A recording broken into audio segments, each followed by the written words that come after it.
Great Expectations by Charles Dickens. Chapter 20. The journey from our town to the metropolis was a journey of about 5 hours. It was a little past midday when the four-horse stage-coach by which I was a passenger got into the rabble of traffic frayed out about the Cross Keys, Wood Street, Cheapside, London. We Britons had at that time particularly settled that it was treasonable to doubt our having and our being the best of everything; otherwise, while I was scared by the immensity of London, I think I might have had some faint doubts whether it were not ugly, crooked, narrow, and dirty. Mr. Jaggers had duly sent me his address. It was Little Britain, and he had written after it on his card, just out of Smithfield and close by the coach-office. Nevertheless, a hackney coachman, who seemed to have as many capes to his greasy greatcoat as he was years old, packed me up in his coach and hemmed me in with a folding and jingling barrier of steps, as if he were going to take me 50 miles. His getting on his box, which I remember to have been decorated with an old weather-stained pea-green hammercloth moth-eaten into rags, was quite a work of time. It was a wonderful equipage, with 6 great coronets outside, and ragged things behind for I don't know how many footmen to hold on by, and a harrow below them, to prevent amateur footmen from yielding to the temptation. I had scarcely had time to enjoy the coach, and to think how like a straw-yard it was, and yet how like a rag-shop, and to wonder why the horses' nose-bags were kept inside, when I observed the coachman beginning to get down, as if we were going to stop presently. And stop we presently did, in a gloomy street, at certain offices with an open door, whereon was painted Mr. Jaggers. "How much?" I asked the coachman. The coachman answered, "A shilling, unless you wish to make it more." I naturally said I had no wish to make it more. "Then it must be a shilling," observed the coachman. "I don't want to get into trouble. I know him." He darkly closed an eye at Mr. Jaggers's name, and shook his head. When he had got his shilling, and had in course of time completed the ascent to his box, and had got away, which appeared to relieve his mind, I went into the front office with my little portmanteau in my hand, and asked, was Mr. Jaggers at home? "He is not," returned the clerk. "He is in court at present. Am I addressing Mr. Pip?" I signified that he was addressing Mr. Pip. "Mr. Jaggers left word, would you wait in his room. He couldn't say how long he might be, having a case on, but it stands to reason, his time being valuable, that he won't be longer than he can help." With those words the clerk opened a door, and ushered me into an inner chamber at the back. Here we found a gentleman with one eye, in a velveteen suit and knee-breeches, who wiped his nose with his sleeve on being interrupted in the perusal of the newspaper. "Go and wait outside, Mike," said the clerk. I began to say that I hoped I was not interrupting, when the clerk shoved this gentleman out with as little ceremony as I ever saw used, and tossing his fur cap out after him, left me alone. Mr. Jaggers's room was lighted by a skylight only, and was a most dismal place. The skylight, eccentrically pitched like a broken head, and the distorted adjoining houses looking as if they had twisted themselves to peep down at me through it. There were not so many papers about, as I should have expected to see, and there were some odd objects about that I should not have expected to see, such as an old rusty pistol, a sword in a scabbard, several strange-looking boxes and packages, and 2 dreadful casts on a shelf of faces peculiarly swollen and twitchy about the nose. Mr. Jaggers's own high-backed chair was of a deadly black horsehair, with rows of brass nails round it, like a coffin, and I fancied I could see how he leaned back in it and bit his forefinger at his clients. The room was but small, and the clients seemed to have had a habit of backing up against the wall, especially opposite to Mr. Jaggers's chair, being greasy with shoulders. I recalled, too, that the one-eyed gentleman had shuffled forth against the wall when I was the innocent cause of his being turned out. I sat down in the cliental chair, placed over against Mr. Jaggers's chair, and became fascinated by the dismal atmosphere of the place. I called to mind that the clerk had the same air of knowing something to everybody else's disadvantage, as his master had. I wondered how many other clerks there were upstairs, and whether they all claimed to have the same detrimental mastery of their fellow creatures. I wondered what was the history of all the odd litter about the room, and how it came there. I wondered whether the two swollen faces were of Mr. Jaggers's family, and, if he were so unfortunate as to have had a pair of such ill-looking relations, why he stuck them on that dusty perch for the blacks and flies to settle on, instead of giving them a place at home. Of course, I had no experience of a London summer day, and my spirits may have been oppressed by the hot exhausted air, and by the dust and grit that lay thick on everything. But I sat wondering and waiting in Mr. Jaggers's close room, until I really could not bear the two casts on the shelf above Mr. Jaggers's chair, and got up and went out. When I told the clerk that I would take a turn in the air while I waited, he advised me to go round the corner and I should come into Smithfield. So I came into Smithfield, and the shameful place, being all a smear with filth and fat and blood and foam, seemed to stick to me. So I rubbed it off with all possible speed by turning into a street where I saw the great black dome of St. Paul's bulging at me from behind a grim stone building which a bystander said was Newgate Prison.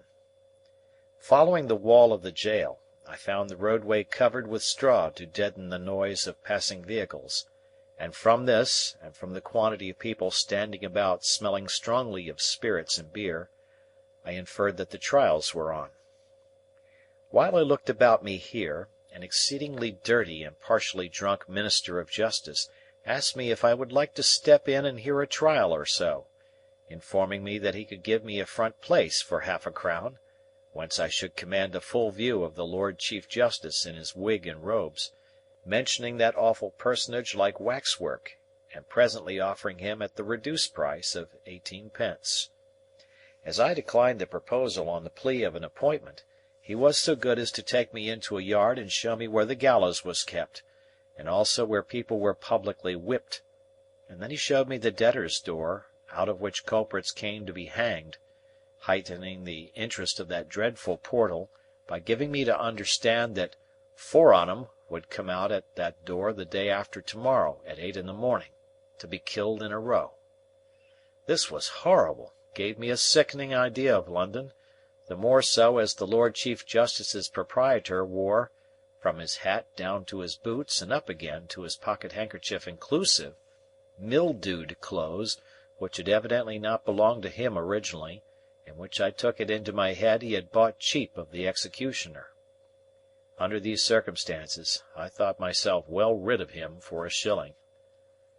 I dropped into the office to ask if Mr. Jaggers had come in yet, and I found he had not, and I strolled out again.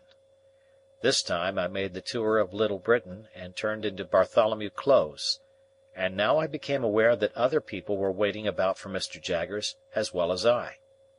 There were 2 men of secret appearance lounging in Bartholomew Close, and thoughtfully fitting their feet into the cracks of the pavement as they talked together, one of whom said to the other when they first passed me that Jaggers would do it if it was to be done. There was a knot of 3 men and 2 women standing at a corner, and one of the women was crying on her dirty shawl, and the other comforted her by saying, as she pulled her own shawl over her shoulders, "Jaggers is for him, 'Melia, and what more could you have?" There was a red-eyed little Jew who came into the Close while I was loitering there, in company with a second little Jew whom he had sent upon an errand, and while the messenger was gone, I remarked this Jew, who was of a highly excitable temperament, performing a jig of anxiety under a lamp-post, and accompanying himself in a kind of frenzy with the words, "Oh, Jaggerth, Jaggerth, Jaggerth, all other than Cagmaggerth, give me Jaggerth." These testimonies to the popularity of my guardian made a deep impression on me, and I admired and wondered more than ever. At length, as I was looking out at the iron gate of Bartholomew Close into Little Britain, I saw Mr. Jaggers coming across the road towards me. All the others who were waiting saw him at the same time, and there was quite a rush at him. Mr. Jaggers, putting a hand on my shoulder and walking me on at his side, without saying anything to me, addressed himself to his followers. First, he took the two secret men. "Now I have nothing to say to you," said Mr. Jaggers, throwing his finger at them. "I want to know no more than I know. As to the result, it's a toss-up. I told you from the first it was a toss-up. Have you paid Wemmick?" "We made the money up this morning, sir," said one of the men submissively, while the other perused Mr. Jaggers's face. "I don't ask you when you made it up, or where, or whether you made it up at all. Has Wemmick got it?" "Yes, sir," said both the men together. "Very well, then you may go. No, I won't have it," said Mr. Jaggers, waving his hand at them to put them behind him. "If you say a word to me, I'll throw up the case."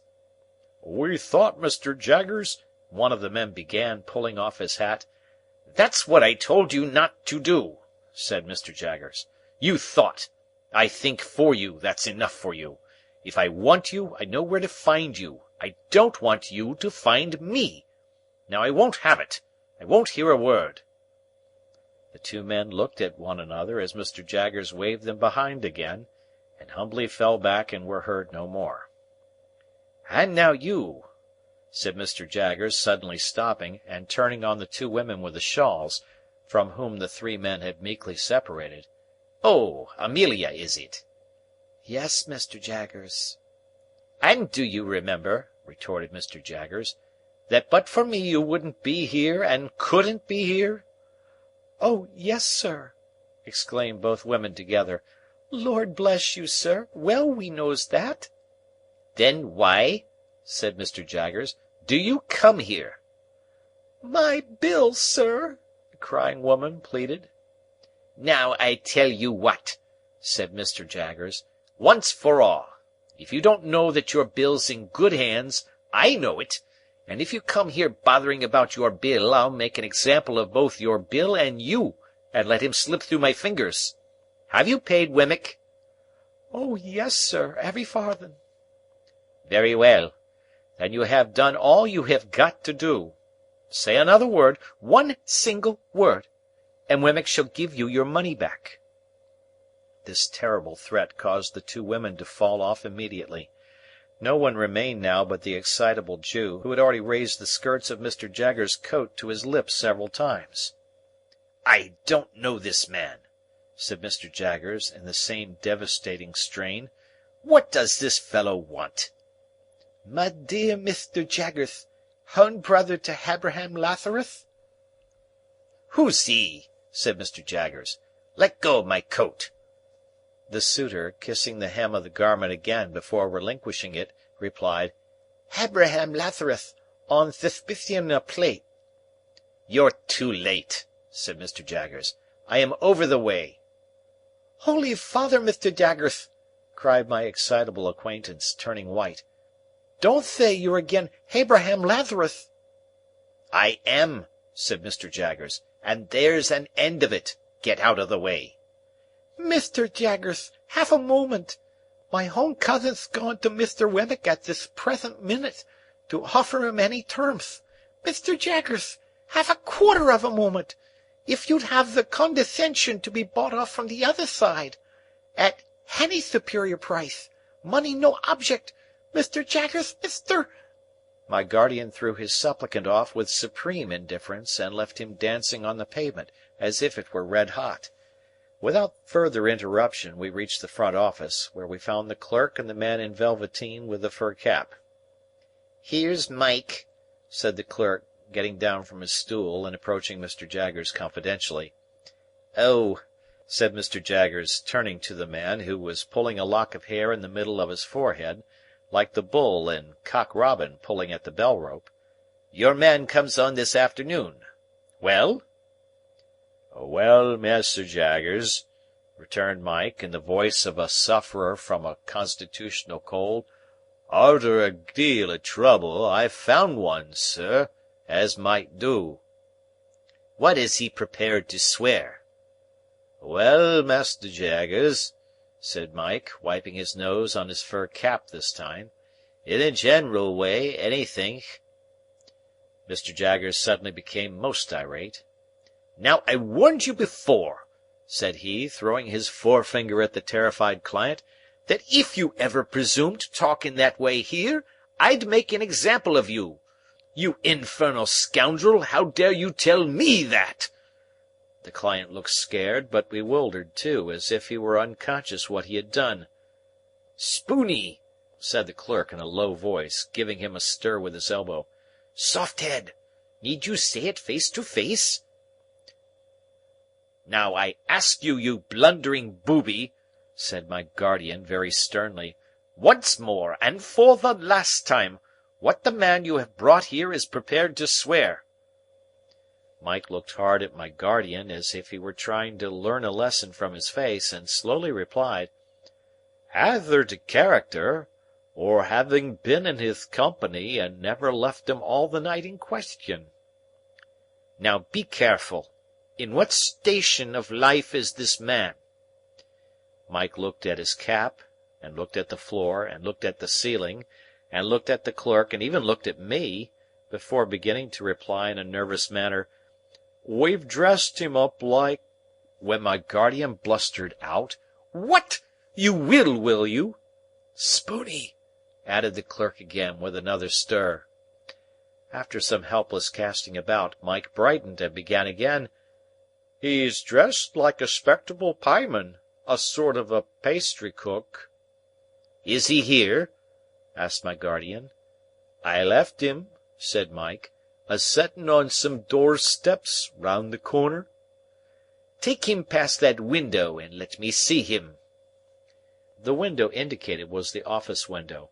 We all three went to it, behind the wire blind, and presently saw the client go by in an accidental manner, with a murderous-looking tall individual, in a short suit of white linen and a paper cap.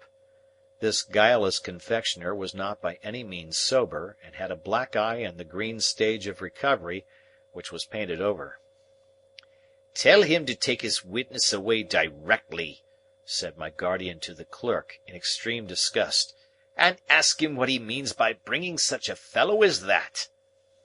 My guardian then took me into his own room, and while he lunched, standing, from a sandwich box and a pocket flask of sherry, he seemed to bully his very sandwich as he ate it, informed me what arrangements he had made for me. I was to go to Barnard's Inn, to young Mr. Pocket's rooms, where a bed had been sent in for my accommodation. I was to remain with young Mr. Pocket until Monday. On Monday I was to go with him to his father's house on a visit, that I might try how I liked it. Also I was told what my allowance was to be. It was a very liberal one, and had handed to me from one of my guardian's drawers the cards of certain tradesmen with whom I was to deal for all kinds of clothes and such other things as I could in reason want. "You will find your credit good, Mr. Pip," said my guardian, whose flask of sherry smelt like a whole caskful, as he hastily refreshed himself, "but I shall by this means be able to check your bills, and to pull you up if I find you outrunning the constable. Of course you'll go wrong somehow, but that's no fault of mine." After I had pondered a little over this encouraging sentiment, I asked Mr. Jaggers if I could send for a coach. He said it was not worth while, I was so near my destination. Wemmick should walk round with me, if I pleased. I then found that Wemmick was the clerk in the next room. Another clerk was rung down from upstairs to take his place while he was out, and I accompanied him into the street, after shaking hands with my guardian. We found a new set of people lingering outside, but Wemmick made a way among them by saying coolly yet decisively, "I tell you it's no use. He won't have a word to say to one of you," and we soon got clear of them, and went on side by side. End of chapter.